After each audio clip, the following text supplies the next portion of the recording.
So welcome to the T2 Hubcast with me, Martin Johnson, and I've got a very special guest today who I'm incredibly proud to have on the podcast. Without question, probably one of the greatest leaders I've ever served under and worked for. It's Richard Farrington CBE. Welcome to the podcast, Richard. Oh, good morning, Johnson. It's nice to be here, young man. How are you? It's really, really good to hear you, sir. And again, we're gonna fall into that. I'm gonna try and call you Richard throughout, but I've been that. So to give the listeners an idea of what we're talking about, and that little exchange there gives you an insight into our past from good morning, Johnson, to good morning, sir. Is Richard Farrington CBE, illustrious career. And if I work backwards just to some of the notable roles you had serving in the Royal Navy, you were commander of Devonport Flotilla. You were the captain of Surface Ships Portsmouth Flotilla. You were captain of the UK Amphibious Forces, and what's certainly familiar to me is you was the commanding officer and captain of HMS Nottingham, which I served on at the same time, I think between 2000 and 2003. It was a wonderful time, most fantastic time of my naval career. We had some great times. We had some challenging times on the Nottingham, most famously when we crashed into the Wolf Rock in the Tasman Sea, and what turned into a fantastic story of teamwork and courage and success. And I always remember you fondly, Richard, as I meant what I said, one of the best leaders I've worked under and served under. And we fell out of touch for a while, didn't we? And then all of a sudden, through the wonderful world of social media, we seemed to connect again, and we exchanged some messages, and it was instantly like we'd gone back 20 years and we was back on the Nottingham. So we agreed to do this podcast, talk about all things leadership, teamship, all of that great stuff. So thank you for your time, and I'm really excited to have this conversation. Have I missed anything out in that intro, Richard, or will that do? No, I think the only thing you've missed, Martin, is your extraordinary evolution since those days as a young able seaman in that ship, and to see you now, running this company and doing all this leadership and mentoring and coaching and stuff. I think it's absolutely fantastic. And it just shows, to my mind, that institutions like the Navy can give people the most extraordinary step up, and it produces really remarkable individuals. So it's such a pleasure to be back in touch with you after too long. Are you going to the reunion? Well, do you know what? I think I'm going to now. I've seen a few. You're going to have to, otherwise I'm going to put you down on a charge for being a thief. Yeah, well, listen, sir. That means if that's an order, a direct order, I'll be going. I think you should take that as a Absolutely. So just remind me, when is it, Richard? Because I've seen a few of them. I know. 7th of May in the great city of Liverpool. And again, what an extraordinary event, because we've had this little team of people. So the ship had 250 odd sailors on board. And throughout the last 20 years, there's been this wonderful network on social media organized by one of the young sailors, not by an officer, not by a sort of a major figure on board, a dedicated, passionate sailor who loved his time on that ship, Alan Murrell. And he's pulled this whole thing together. And there's a load of people turning up. And it's not the first one we've had, but 20th anniversary is quite important, I guess. So brilliant. And all these people have all gone on to do fascinating things. Some of them still in the Navy. The vast majority moved on and are contributing to society in some other way. What a brilliant thing! Can't wait. Oh, brilliant! I will look in my diary immediately after this, and I will make all effort. I promise you that. And I think Al Morrell, God, yeah, I remember him. And I've seen a couple of the stuff because I'm a member of the group on social media, and it's just fascinating. I didn't actually connect until now that it was 20 years ago. 20 years anniversary. So yeah, let me make all the effort to do that, and it'd be fantastic to see you in person as well. So okay, we can talk for hours today, Richard, without a shadow of a doubt. We've got a lot to talk about, but let me go back before we talk a little bit about leadership and about teamwork and about some of the work you've been doing since your naval career with sailing and team building and stuff like that is, if you rewind 20 years to that trip we had to the Far East on HMS Nottingham and to the incident with Wolf Rock where we grounded and had a very serious situation which we managed to triumph from. Does it seem like yesterday? Does it seem a long time ago? And what's your thoughts when you look back on it now, 20 years on? Well, it's one of those things you can't really. It was a life-changing experience for all of us in some way, and so because we effectively went from peacetime cruising to wartime survival in a matter of a few minutes. So inevitably, the sort of emotional element of it, you can't just put that in a box and throw it away. Well, you can, I suppose you could, but it came to shape all our lives in some way. So, and I've tried to look at it as a positive experience. So yeah, I can still relive it quite easily. Over the years, I gave quite a lot of talks about it because it was such an interesting example of that whole business of that instant transformation from normal to incredibly abnormal. When you go to war, you normally have time to prepare, and you make your politicians make a decision, your military leaders then do some planning, you do some training, and off you go. So by the time you arrive at that war, you're quite well prepared. And even today, and if we look at the ghastly situation in Ukraine, it's quite clear that the Ukrainians thought there was a reasonable chance that they might be invaded. And so they were, unsurprisingly, they were quite well prepared within the limitations of whatever equipment and manpower they might have had. It didn't happen overnight. What happened to us on that day back in July 2002 happened instantly.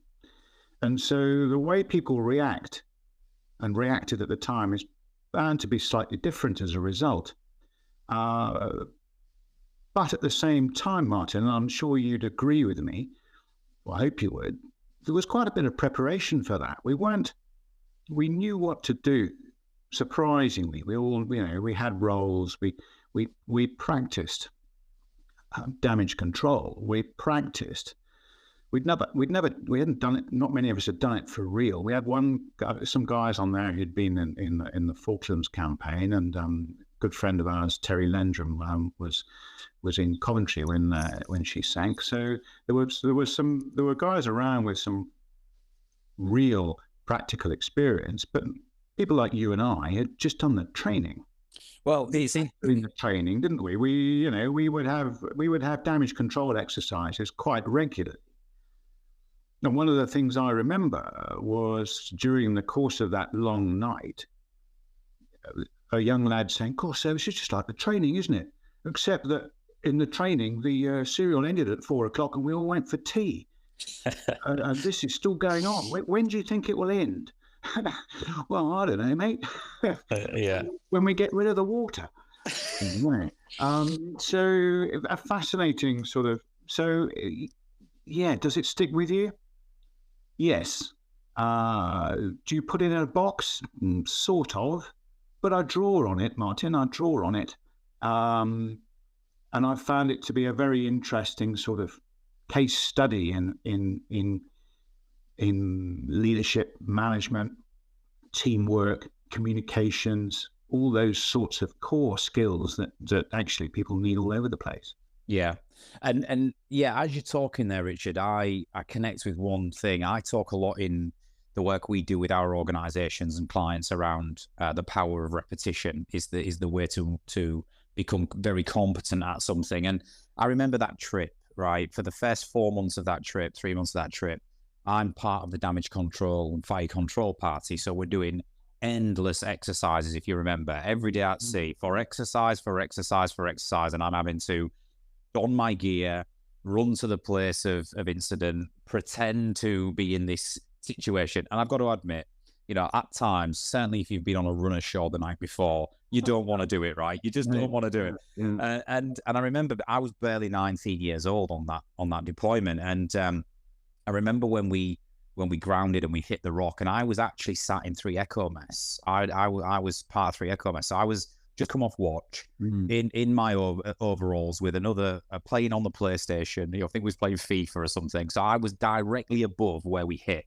So it literally threw us from our seats. The noise was horrendous. The sparks, the smoke, the water was instant. And without thinking, due to that repetition that we'd put in every single day for months on end, I literally stood up, put my steaming bats on. I ran up the ladder. I ran straight to the galley or the dining hall, I think it was, where we met, and I was ready to rock without even thinking. And when I was then deployed to an area for damage control, it was second nature. There was no panic. There was no second guessing yourself. That you didn't have to look for kit. You just knew exactly what you was doing, and it just clicked in. And I think, to your point, that is through the power of repetition. And that's what the Navy, particularly the military, does. Military training drills in skills and competencies through the power of repetition. And I'm not so sure in Civvy Street and in workplaces that we get the same level of repetition on the stuff that we need to do. Well, no, but there's a couple of really interesting points that you bring out there. The first is, you talked about doing all those training drills. If I remember correctly, I think you were you were quite often a firefighter dressed in Fearnaught suits and things. Yes. You're a big lad, weren't you? Yes. You still are, but you're just a strong lad. And so so your job was quite often in those drills as part of the Standing Sea Emergency Party was to be a firefighter. But this wasn't a fire. This was a flood. I mean, there were fires. There was, water and electricity don't mix. You get fire, but it was a flood basically. So that's the first thing. Is immediately you were not doing what you would do, and you might not have been on watch as the Standing Sea Emergency Party.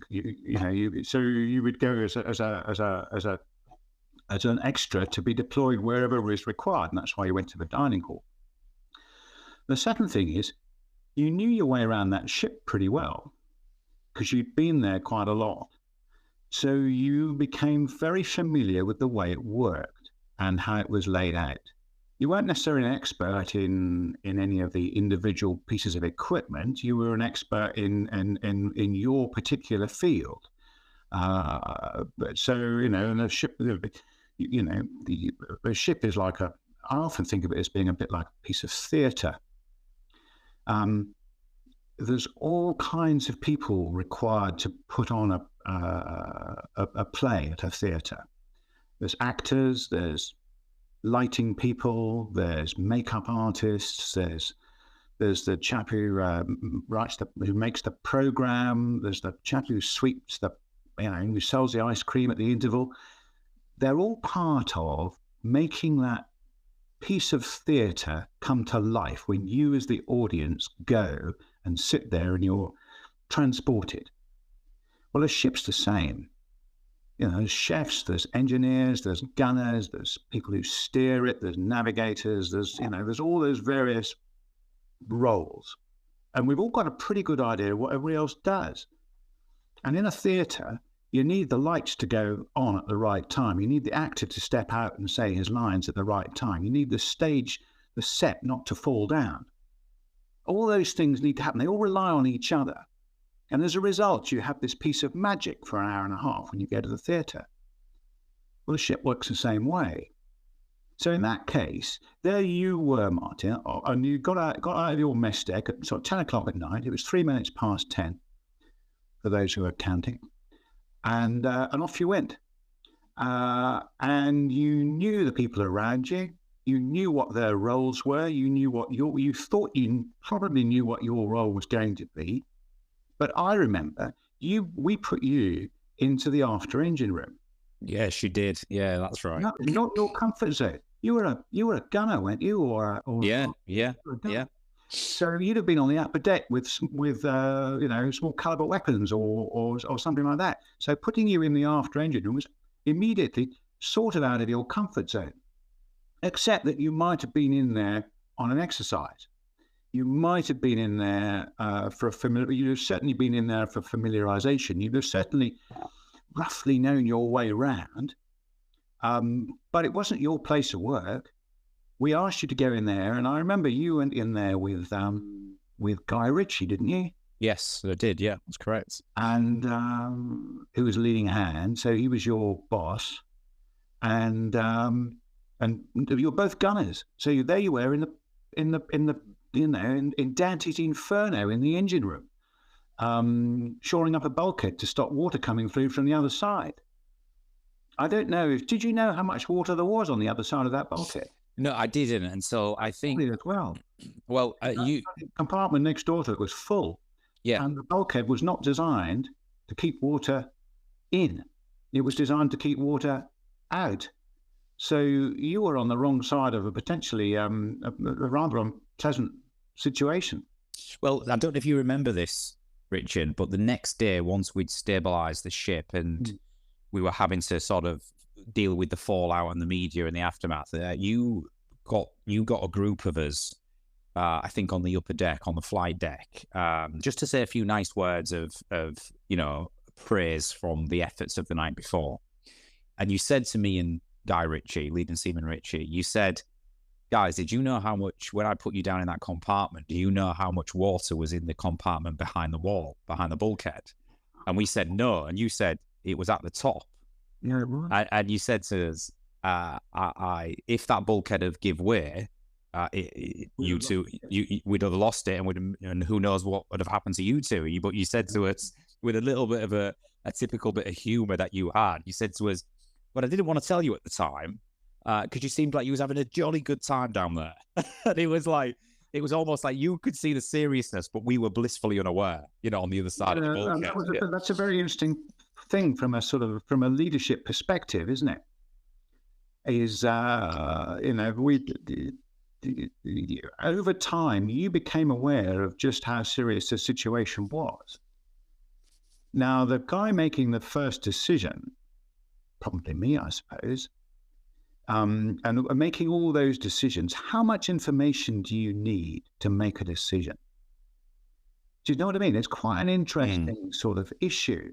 And how much information do you share about that? Because, well, one of the problems we had was that internal communications failed because the water got into all the internal communication systems. So actually providing that information to you wasn't that easy. But I remember walking. I went over the course of that night. I was in every compartment talking to people, and gradually everybody became aware of just how serious the situation was, and you would have become aware that the bulkhead you were shoring up was absolutely critical to the survival of the ship. Although you probably didn't realise it at the time, but you must have thought, why they sent me down the after engine room when the damage is up the front? Well, there was a good reason for that, obviously, but there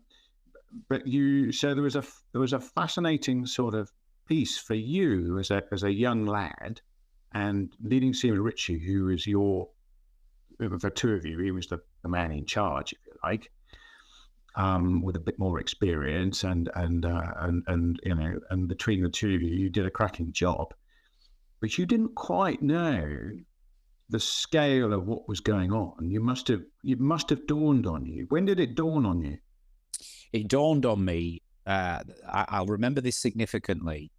It dawned on me when I think we'd done about 10 hours straight of damage control through the night, and when we stabilised somewhat and got the pumps to start chucking more water out than we were taking in, I went to the upper deck the next morning, and I went to the front of the ship, and I saw the list, and the front bow was probably no more than 8 feet above the water level.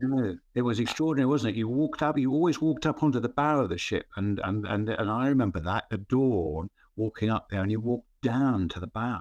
And I remember thinking, did you look over the bow and you could see the bloody thing peeled back like an orange? I remember thinking to myself, I looked over the side and I remember thinking we were literally 7 or 8 feet away from sinking, Yeah. you know. Yeah. Oh, a lot closer than that. Yeah. And that was the moment it dawned on me. But that was Right. 10 hours. 10 hours after. Yeah, absolutely.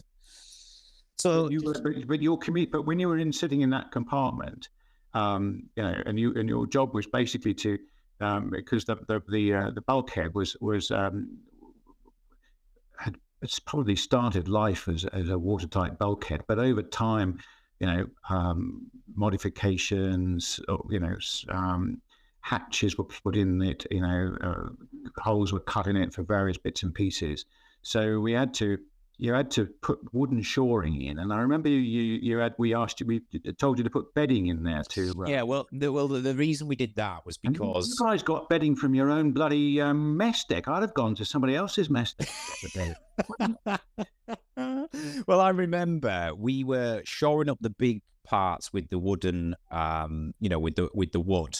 Yeah. With the wedges, but there were certain elements of the bulkhead that were so tiny in scale that you couldn't get the wood in. So the only way we could do it was I can't remember what we used. We used like a thin metal device, and we was hammering the bedding into these smaller places, so it would literally stop the water spraying across. Yeah. And bedding, and it was the only way we could do that. And at the time, we've never ever been trained to use bedding on damage control, but you know, it was the only thing we could get in there.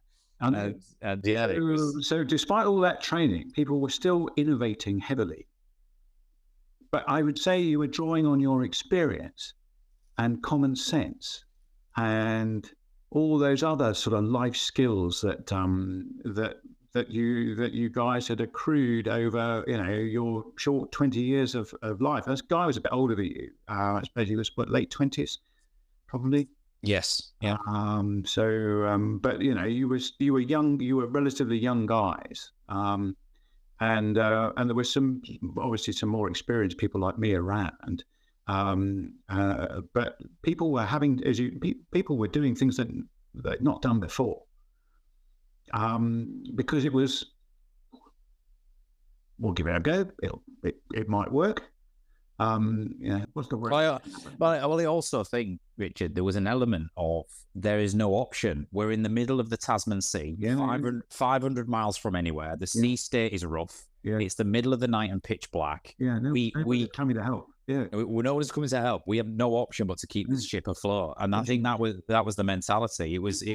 But you didn't. I mean, and people like I was aware that we knew from the stability calculations and all the training that I'd done prior to taking command that if you lose 2 engine rooms, you lose a pretty good chance you lose the ship. So we knew the stakes were high, and we knew that there was more water coming in than we were able to get out. And we knew that we were sort of, you know, if we, you know, things like, you know, the fireman pressure, you know, our ability to pump depended on, you know, machinery running. And of course, as that machinery submerged, some of it stopped running. So we were aware that time was against us, and we knew that we had to, as you say, there wasn't an option of getting off. That was quite an interesting thing in itself. About a year later, some scientists from some Ministry of Defence research establishment came to see me, and they said, we're very interested in what happened to you guys, and we think we need to design ships to make it easier to escape from them. And I just screamed with laughter and said, "You've got it all wrong. We're not interested in escaping. That's our home. Where were we going to escape to? In the middle of the Tasman Sea at midnight, you know, in a gale. You know, we were not going. That was our best chance of survival, to keep that bloody thing afloat. So please put all your efforts into making it easier for us to keep our ships afloat rather than trying to escape from them." The very last thing I wanted to do. And then they said to me, "Well, you had 250 people, did anybody not participate in the response. Absolutely 100%. Everybody threw their heart and soul into that activity. And not least because, depending on how long where they were in the command chain, as to how quickly they learned as to how grim everything was, they knew that this was it. This was what they had to do. There was just no concept that anybody would not have. Would say, "Oh, I'm sorry, can I get off, please? I don't want to do this anymore." Life doesn't work that way. Yeah. Can I ask you a question, Richard? Because I want to come into the leadership piece as well in a minute. But my last question on this is: did you at all, during that evening, that whole evening through the night, the incident, did you come remotely close to abandon ship, to a call on abandon ship? That's a really difficult question, actually. There was just after when I got to the bridge, because I wasn't on board beforehand, and I climbed on board with the helicopter, and before I got back up to the bridge, the ship had run aground. By the time I got to the bridge, then I had to work out what to do quite quickly. So my instant decision was to get her off the rock. And sorry, Richard, just to loop into that, because I do tell a little story of you in some of my leadership lessons, right? So I hope you don't mind. And if it's slightly inaccurate, don't just go along with me, because don't let the truth get in the way of a great story, right? But I vaguely remember replaying and just in the aftermath and the story that you got onto the bridge after the incident.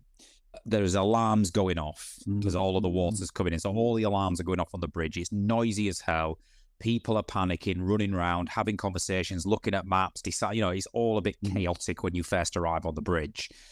And I think your first subconscious decision, although it wasn't a decision at all, is to try and calm the noise. It was like, block the alarms, turn them off. Everybody be quiet. Let me think. And the leadership lesson I say in that, Richard, is great leaders in a crisis at first do nothing. They simply think around what do I need to do? And your first initial thought, you've always said, was we need to get off this rock. Is that correct? Am I correct in saying that? Not far off. Yeah, not far off. There's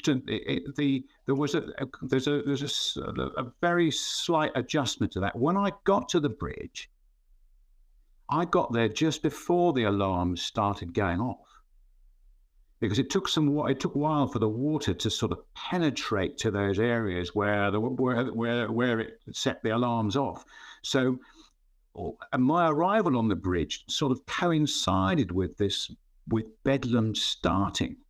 So that was a sort of afterwards a sort of slightly ironic moment that my arrival started. It wasn't entirely my fault, Bedlam. It was purely water getting into systems that weren't designed to have water in them. But yes, getting rid of the noise, getting rid of the distraction, very important. Focusing on what needed to be done, very important.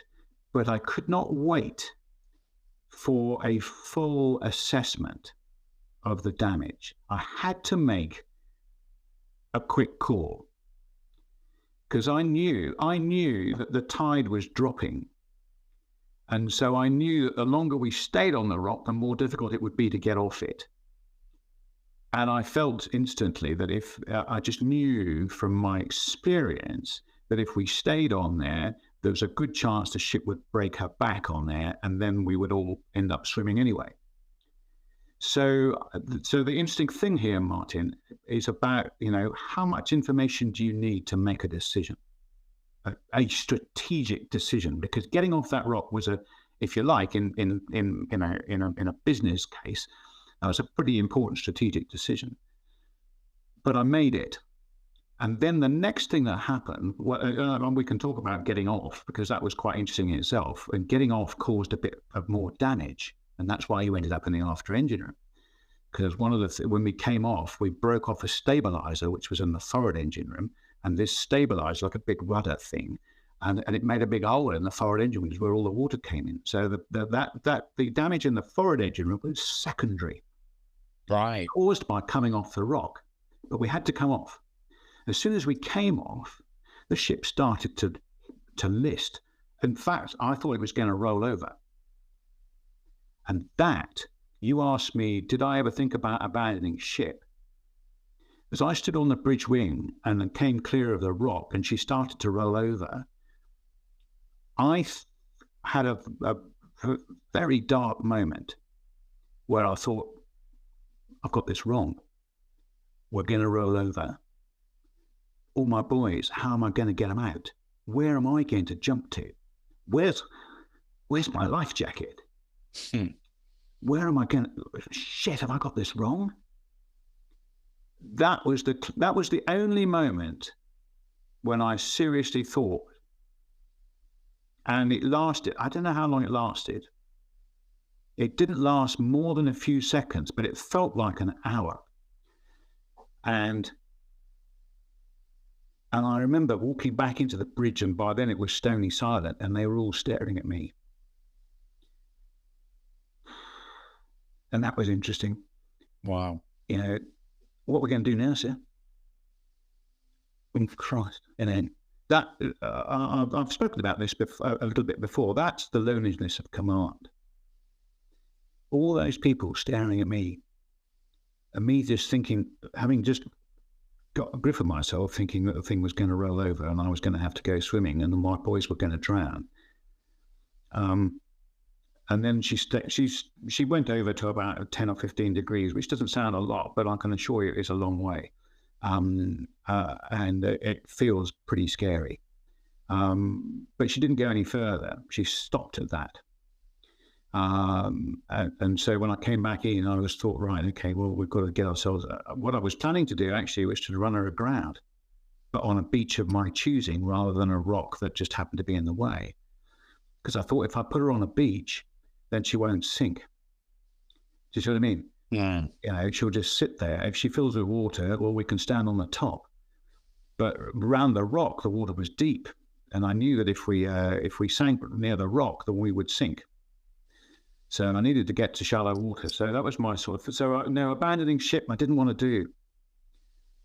And there were two reasons for that. First of all, as a sailor, your ship is your home. And secondly, there was an enormous sort of personal investment in that ship. That was my life.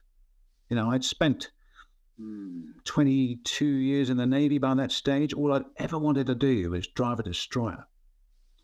Ever since I was a little boy, it's all I'd ever wanted to do, really. And there I was doing it. And now we had a thing with a hole in it. So the thought of it sinking would have just, I don't know what it would have done to me, let alone if I'd lost anybody. Do you see what I mean? So all those things said, don't let it sink, don't let it sink.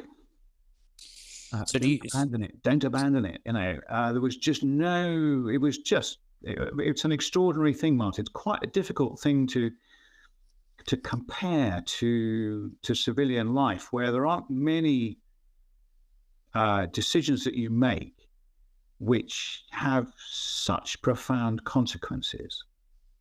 Do you know what I mean? I think there must be, because, you know, people wind up companies, you know, whether it's, you know, people lose their jobs, people, dreadful things happen. But usually they happen over a period of time. And you have time to think about them, and you have time to try to avert disaster. But disaster does come. There's not much you can do about it. But so just replaying a couple of things there, Richard. Fascinating, by the way. I'm reliving this with you as we speak. Mm-hmm. But I think a couple of things I picked out from that was how much information do you need to make a decision, and sometimes you can't wait for all the information. You know, sometimes it's and secondarily, if your gut is telling you something, a poor decision or potentially poor decision is better than no decision at all, and then you work from there. I think that's quite an interesting thing. A decision or not. Decision or indecision. There's a couple of good. I've got a couple of good sort of. They're maritime, but so humour me for a second. So I think in that situation, would you agree that sometimes making a decision gives you a bit of initiative? Yes. You make a decision, and so something happens. So the most important thing, having made a decision, is that an action takes place. Yep. People do awful lot of planning, but planning is pointless unless you execute the plan. So you make your plan, you then decide to execute it, and then you execute it. You do something. And as soon as you've done something, you then have to observe if what you've done is, first of all, what you expected, or what you intended, or if you don't know what you were expecting or intending, well, what's happened and what shall I do now? Do you see what I mean? So the decision then, if it's the wrong decision, well, that'll provoke another plan, perhaps an alternative decision. But somehow you've got some control. If you don't make a decision, what happens then? Now, recently, I do a lot of yacht racing, and it's a very or dinghy racing, in sailing boats. It's a really interesting comparison because it's about there's a bit of psychology here.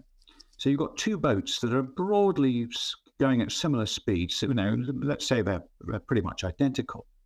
So it's you against the other guy. Now, a bit like tennis, it doesn't matter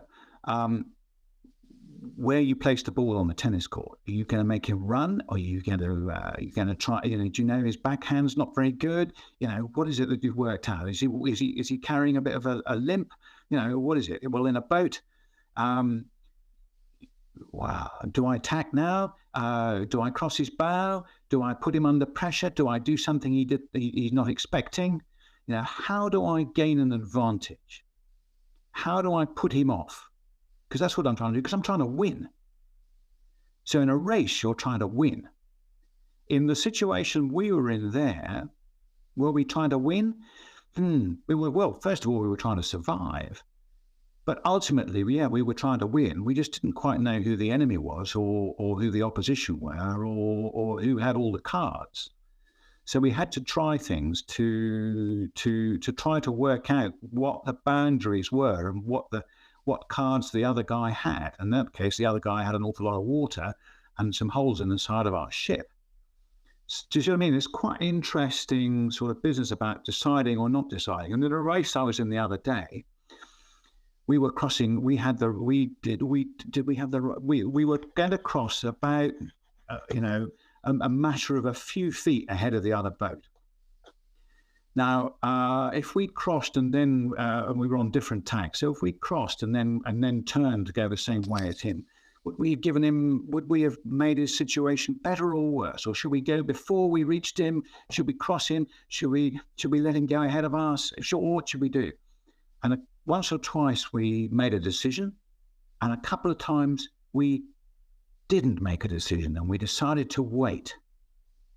And actually, about half the time, deciding to wait was the right answer. Because why? Because the circumstances changed, the wind changed direction a bit, there was a bit less tide, a bit further on, whatever it was. Actually, we suddenly found ourselves, by not making a decision, we found ourselves in a better place. But in a way, Martin, we made a decision not to make a decision. Yep, I agree.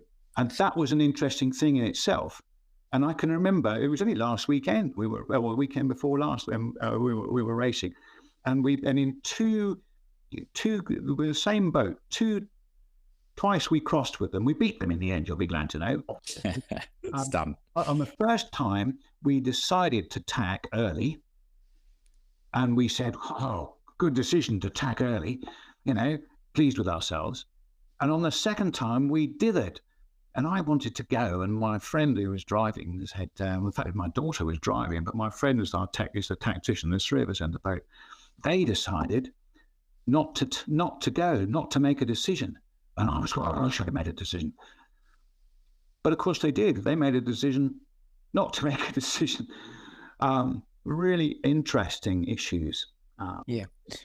Well, I think you're right. We teach a lot of leadership principles here to,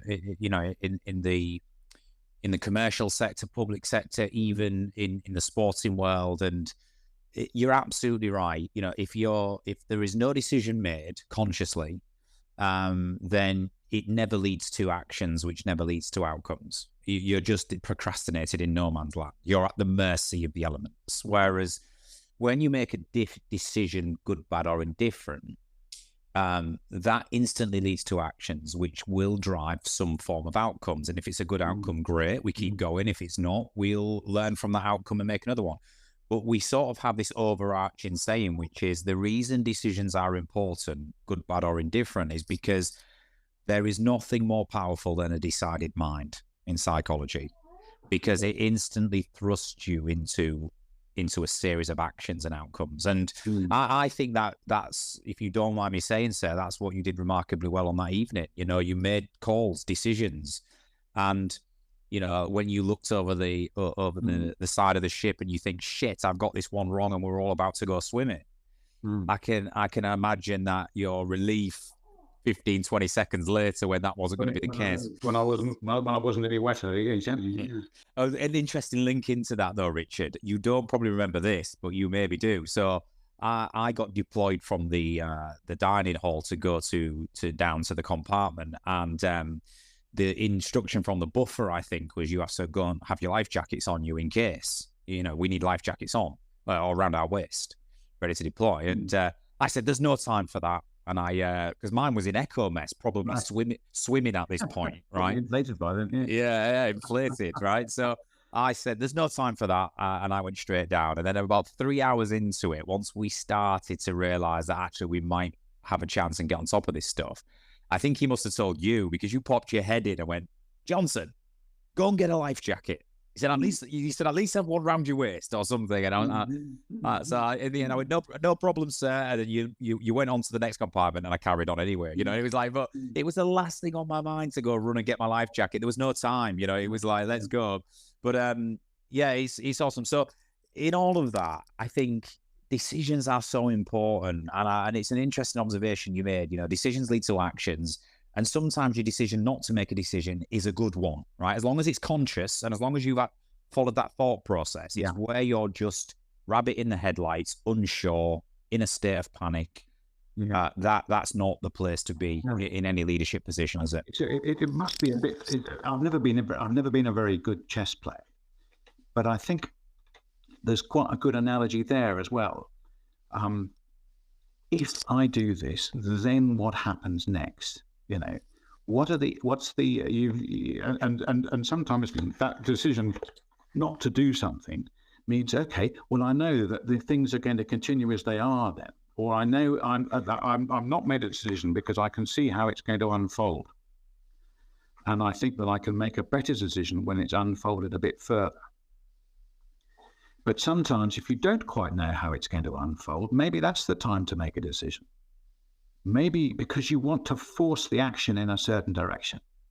And certainly with coming off the rock, that's what I wanted to do, was force the action in a certain direction, because I knew that staying there the situation was going to get worse. So I had to find some way of breaking that cycle of trying in some form to grasp the initiative. Away from the elements which had put us in that situation. I needed to try and put things back in our court. Of course, the result of that decision was that as we moved forwards, more water came in more quickly. For a while, we thought about just going everywhere backwards to try and stop to see if the water would come in more slowly. But we did eventually found the right kind of speed, which was very slow. But as soon as we started to come ahead, I remember the engineer shouting at me, saying, "Hey, you're pushing more water in." Okay, I won't do that then.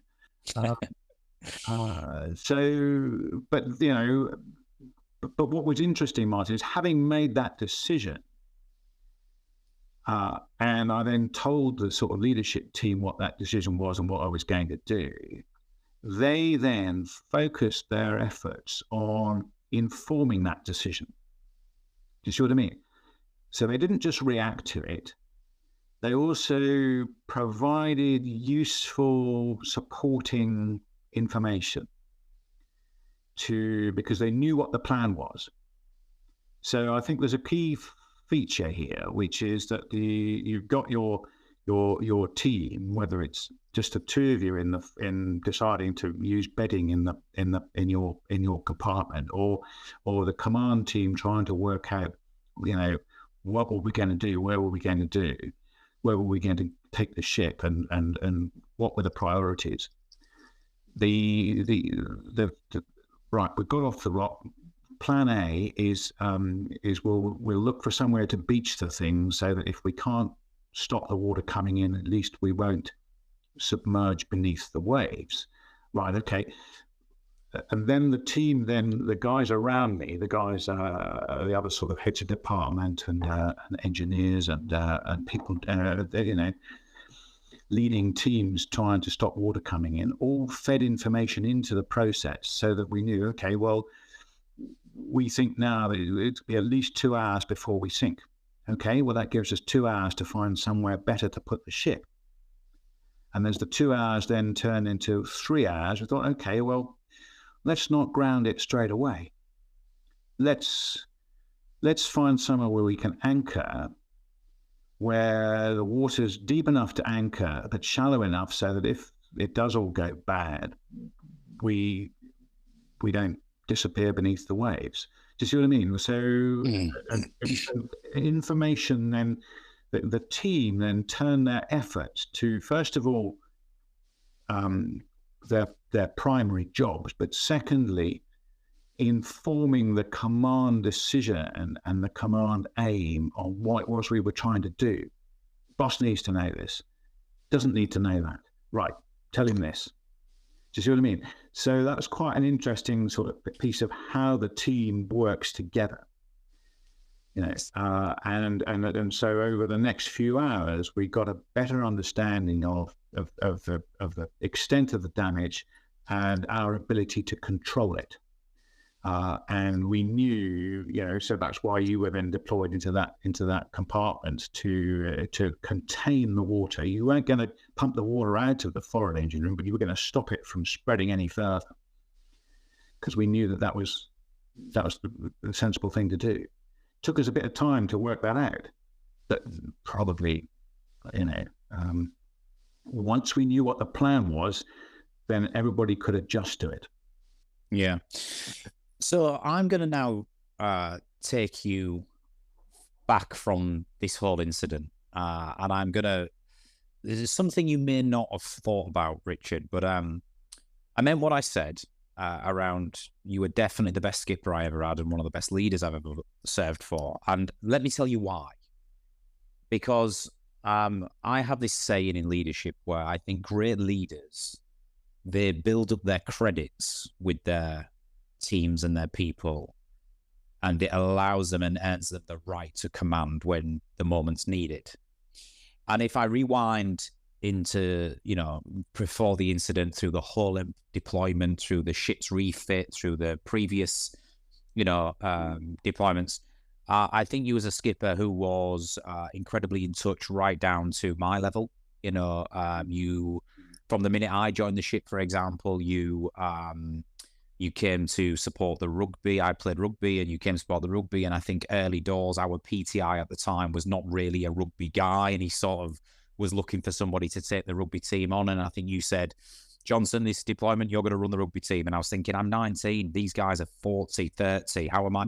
And you said, if you're good enough, you're old enough, and it was like, and I think so. You showed an interest there. I'll also mention as well, and be honest, and I don't know if you remember, but I liked a good run ashore, and I think I was in trouble one or two times for being adrift and being pissed and getting myself into some bother. And I think I saw myself arrive at your table a couple of times. And when the door was shut and people left, I think you sort of looking at me as in, come on, Johnson, don't put me in this position. You're a good rugby player. You're a good lad. Don't spoil yourself. But you always seem to deal with it appropriately and give me the benefit of the doubt. And what I'm saying is, for me personally, then, and I even remember a time, Richard, where we had some activities going up in the middle of a beautiful day in the Pacific Ocean, and we had some games on the flight deck, and you came down, and we had this greasy pole set up with a swimming pool underneath it, and we played duel, and we had these big pillars full of stuff, and we had to knock your opponent off the pole into the water. And I think you arrived on the flight deck, and I was about 12 people undefeated. I was like literally winner stays on, and I'm bashing all these people off on duel, and someone says, "Come on then, skipper, are you getting up?" And you said, "Yeah, no problem." And I'm thinking, I can't really hit the skipper as hard as this, surely not. And I don't know if you remember, but you got on versus me. You said, "Don't hold back, Johnson." And I thought, right, you're having it. And I hit you with this thing. And we had a good little to do, and you fell into the pool, and everybody cheered. But that was you. I think you never really separate. You walked the floors. You engaged your people. You gave me the benefit of the doubt. So what I'm saying is, I think you earned your credits up from the run ashores, from the engagement. So when that time hit, whatever you needed doing, whatever the command was, whatever the situation was, I think people were rooting for you, and people were going above and beyond. And I think there's something to be said for that. It wasn't just about the evening. It was about the culture we had on that ship, the camaraderie we had. I agree. Driven from you. I completely agree. I think I learned that throughout my career, really. I think that to be a leader, you've got to, well, the first thing is you've got to walk the patch. If some ships, some places, the senior management stay in their office, stay in their cabin. That doesn't work. That's not what it's about. The only way I think that I've ever done this has been to get out and about. And you never find me in my cabin, unless I was going to sleep or having a meeting in there, really. The rest of the time I'd be wandering around the ship talking to people. And I think there's a couple of elements of that. You as a leader need to know your people. But almost as importantly, and perhaps more importantly, they need to know you. And I think that's such an important. You've got to. There are many ways of doing this, but my approach has always been to open myself up a bit. I've got nothing particular to hide. If you're curious, come poking, and you'll find out about me. I'm naturally curious, so I'm going to come poking and find out a bit about you. And the more we know each other, the more we know what our strengths and weaknesses are. I know the guys I can trust. I know the guys who are going to go the extra yard, the guys who are going to, everybody's got something to offer, Martin. It's not necessarily their day job. Some people may have other skills or other attributes that are so useful, and you're only going to find those out through human interaction. So, the current situation where there's a lot of working from home, it's quite difficult, I think, to maintain that kind of leadership ethos that certainly the military enjoys, and the military is a very privileged society in that respect. Don't forget, it's volunteers, it's people who are basically wired up much the same way.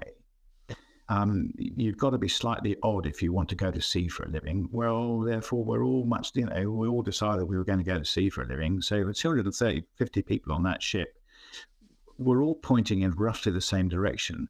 The day they walked through the door at the recruiting centre. Do you know what I mean? So we were very blessed in that respect that, you're surrounded by, like-minded, consenting adults. And that's a great privilege, but you have to use it wisely. So for me, it's quite an interesting thing, that whole business of being. I remember the flight deck sports day, and I think we might have been a crossing the line ceremony or something like that. I remember not giving on the whole. The other competition was Nottingham's strongest man. I'd like to remind you that I won that. You did. I remember, yeah. I remember that more vividly, than being knocked off the pole by some upstart bloody rugby player. But it was such a laugh. But it's a really interesting thing, because you have to open up to people and let them in, I think. But you can also go too far, and if you're and the mistake that sometimes is made, and perhaps it's more of a military thing than in the commercial world. I don't really know, but it can be useful if there's some sort of level of separation. And I don't quite understand what that is and at what point it becomes important. In a tiny company with 4 or 5 people, I don't think there are any secrets. I don't think there's any separation between you. I think you're all in there together. In a company of 200, in a warship with 200, there was Able Seaman Johnson and there was Commander Farrington. And we knew each other, and we would have a laugh together. And if we met in a pub at shore, there was a reasonable chance that we'd have a drink together. But there was always, but you would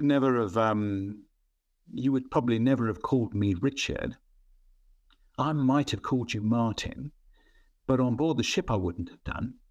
Because on board the ship, you were Able Seaman Johnson, and you had status and credibility, and that was a rank that you had earned. And that's something very important to recognise. You're a junior lad, but nonetheless, you have responsibilities, and you had training, and you had skills that I didn't have. You were better at firing that gun than I was. And therefore, I recognised that, and appreciated you for that. The same would be true of a chef or a stoker. They could do things that the rest of us couldn't do. We all had our roles to play. But that whole business of leadership, I think, is a fascinating balance between trust and professional competence. And the ability to communicate.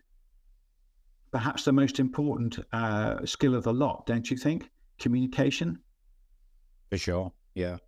And even when I found myself at your table a couple of times on that deployment for minor misdemeanors in my eyes, but again, I brought the rules. You always maintained that whether we'd talked about rugby, whether we'd shared a pint in a run ashore, whether you saw something in me and was rooting for me, which you clearly was, but I arrived at your table, the charge was read out, you'd look at me with those eyes and say, don't put me in this position, but you'd treat me no different to anybody else. And if I got a week's 9s on the ship and I missed Singapore, so be it. That was the consequence of an action. And then what you was also very good at, however, though, is once that time had been served and once you'd repaid, it was clean slate. And we go again. And I think that was always a really a good aspect of it as well. I learned that from my father, I think. My mother used to bear a grudge, bless her. She was a very strong-willed person, and she never let you forget any little error you'd made. I learned from that, and I learned that, yep, we all make mistakes, right? Move on, you know. And it was very important.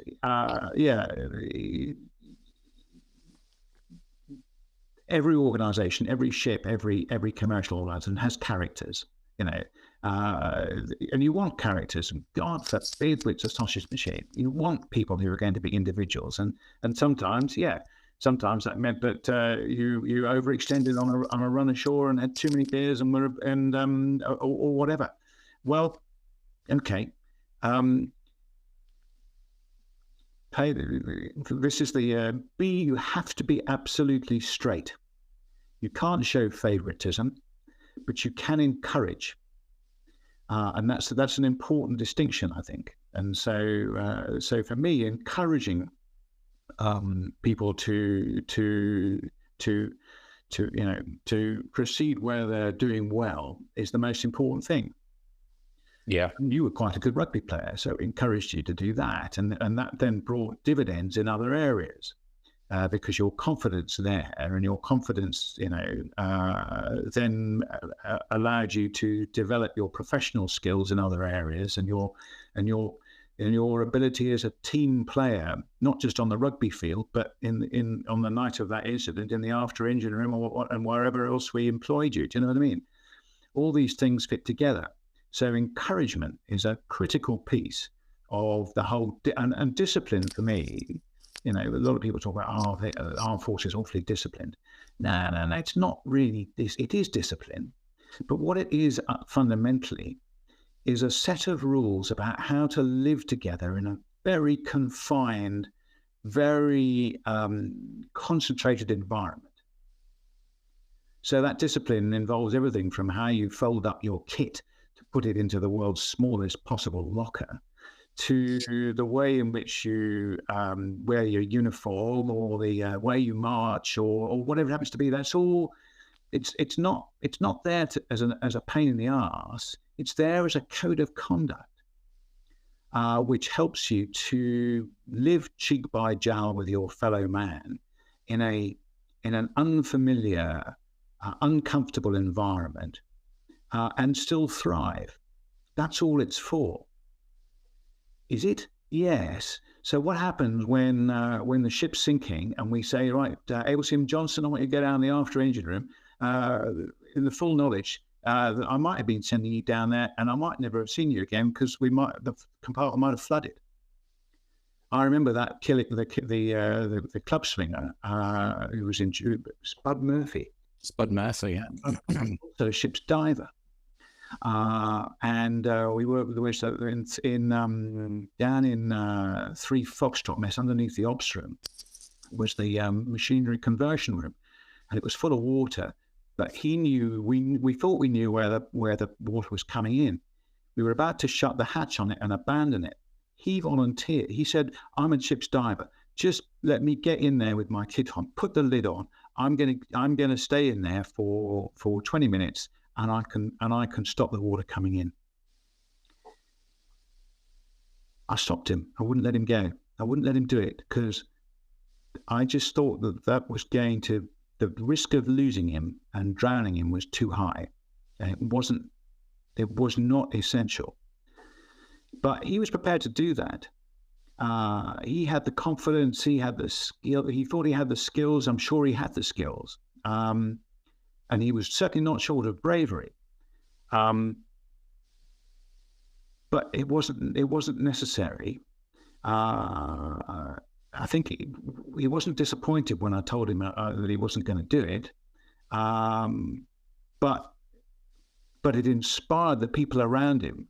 An extraordinary sort of amount of effort then went in to all the related activity around that compartment, just from that man's that man's gesture to potential self-sacrifice for his fellow men and his ship. Extraordinary thing. So it's just something on that, Richard, because it's really apt. Is in the absence of rules and structure and some guidelines for a group of people, in the absence of that, there is chaos. And in the wake of chaos, there is no roads lead to productivity or performance.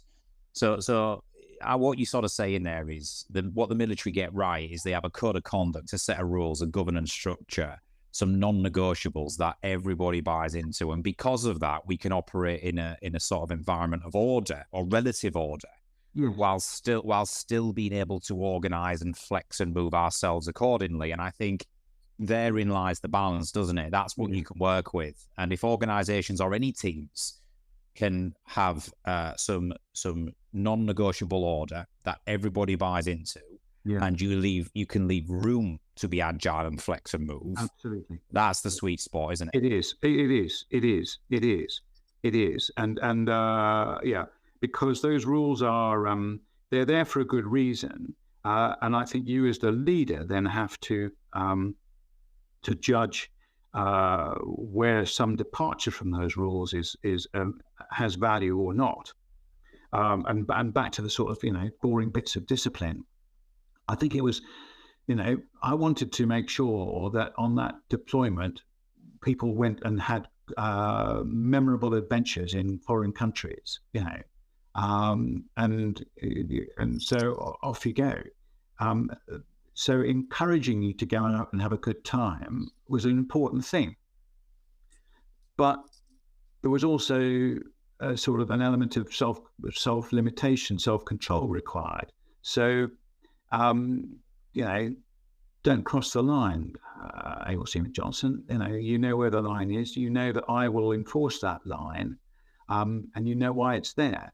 And you sort of, took your 2 days, 9s or whatever it was, and thought, that's fair enough. Very few people were ever particularly sort of felt they were seen off by the disciplinary process. Most people sort of understood why it was there and just get on and did it. I think the critical piece of that, in translating that into a commercial setting, though, is the business about communication. It's about the command ethos, if you like, the leadership. What is the ethos of this company? What do we stand for? What's important? And what are the rules? How does the game get played here? You have if we abide by those, then life goes well. On the rugby field, that's exactly the case. You and the guy you're playing against, you both know what the rules are, and you both know where the boundaries are. And if you're one of those extraordinary people in the front row of a scrum, you spend your time right on the edge of those rules. It seems to be, but you just don't get fed up if you get caught out. Just work out what the risk is. Risk management and rules, and are all critical, aren't they? They are. But I think as a leader, it all does come back to communication, and therefore, these are the rules, lads. These are the risks. These are the mission. This is the mission that we're trying to deliver, and so therefore, this is how we need to interpret those rules, and these are the skills that we have, and these are the tools that we have, and this is the outcome that we seek. So if that means that we need to, press the edge of that rule box, well, so be it. But if the communication is good, you can achieve anything. Yeah, absolutely. Richard, 70 minutes down, and we could talk all day. We've only got started. We could. I'll tell you what. If you're up for it, we could do in a quarter's time or whenever. We can do a part 2. We can come back and if you like. Yeah, no, I enjoy talking about this sort of thing. It's so interesting. It's been fascinating. It's been absolutely amazing for me to spend the time with you. It's been nice to relive what we went through. It's been nice to talk and hear your philosophies and some really key nuggets in there that I've taken away from it already. And I guess, that whole period of my life, certainly from joining the Navy at 16, years old to leaving when I was in my early 20s. And, the Nottingham period wasn't the most memorable. It wasn't all about that fateful night, that incident. I mean, we had a fantastic 3-month journey on the way. We visited, if you remember, Singapore, Thailand, Vietnam, the Philippines, Australia. We'd done quite a bit of. We had great adventures. I always remember that. There was I think we just left Saigon. Yes. And I was sat in a mess deck somewhere. Might be in yours, and the discussion was, where did we think the best run ashore was that we'd had, and the surprising answer was Loch Ewe in Scotland. I remember, yeah. You remember? Crazy night. And there was a very interesting reason for that. We were on sea trials, just coming out of refit. And we were up in Scotland doing some sonar trials, and it was an air defence destroyer. So anti-submarine warfare was very, very boring by comparison with the sport of kings, which was shooting down the enemy's airplanes. So we finished the sonar trials early. We had to go to Loch Ewe for fuel, and the fuel was the following morning. But we worked out that we could get there the night before. So off we went, and this was very short notice. And we called up Loch Ewe and said, we're coming in this evening rather than tomorrow morning. So, fine. So we pitched up at sort of 6 o'clock, a glorious sort of Scottish summer's evening. And I remember, no tugs or anything, and we put the thing alongside. And just about the entire ship's company decamped into the local pub. And we had a lock-in. And we were there. So we'd been operating, about 3 or 4 months or something. It was before Christians. I can't remember. It doesn't matter. We were new as a ship's company. And this whole thing was completely unplanned, impromptu. And we ended up in that pub. And we were there till 4 a.m. or whatever. And that's where relationships were forged that went on and delivered on that fateful night off Wolf Rock 2.5 years later.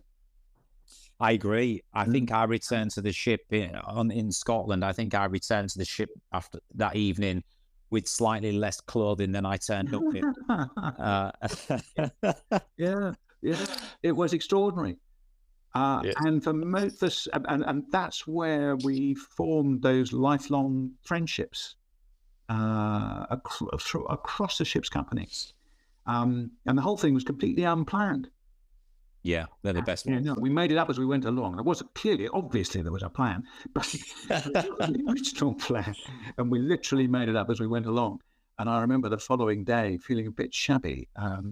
Fortunately, somebody else was involved with the fueling, and And I never thought, though, that all those months later, after the most extraordinary experiences in places like, Bangkok and Saigon, so lads, where was your best run ashore? Oh, Loch Ewe, sir. Oh, it was brilliant. It was brilliant. And that's not just sailors' humour. That was about people, wasn't it? It was all about people. But it was about people from yourself, from the senior command down to myself. Yeah. It was about everybody doing the same thing, engaging on the same level, humanizing yourself, being as one. There didn't feel like there was tiers and hierarchy and differences, and absolutely, yeah. It was amazing times. I think a psychologist should have had a field day. Yeah, too right. Richard, absolutely brilliant. I'm definitely going to twist your arm to come back for a part 2, and we'll talk about more things and we'll hatch a plan. I'm going to immediately look at my diary for the 7th of May, and if I can make it across to Liverpool, I certainly will. And I'll drop you a message if I do. A Friday as well, I think. I think I'm going up on the Friday. So Stags Murrell's got a plan to. There's a few lads meeting in the pub on the Friday. So if you're involved on, you might be able to make the Friday or the Saturday. Absolutely. So the events it's Saturday afternoon. I'm terrified, actually. I think that my alcohol capacity these days is remarkably diminished from what it was in those days. Oh, what brilliant. I'm sure that won't make a difference when you're there on the night. You'll pay for it for sure. Anyway. Richard, I'll just sign this off by saying thank you for your time. It's been a wonderful hour and 20 minutes there for me. I meant what I said. You are still one of the best leaders I've served under. I remember the time fondly. You was more than fair with me, encouraged me, part of the jigsaw piece in my career where I've gone on to do what I've done, and there's a couple of other people in the military that I could probably also add into the mix. And it's just wonderful to connect with you 20 years on, and I'm sure our listeners will enjoy this podcast and take some stuff away from it. But for now, Richard Farrington CBE, thank you very much. Thank you for the opportunity to have a good old chinwag. Enjoyed it very much. Yep, you're welcome, sir. And we'll leave it there. And we'll be back shortly with another T2 Hubcast.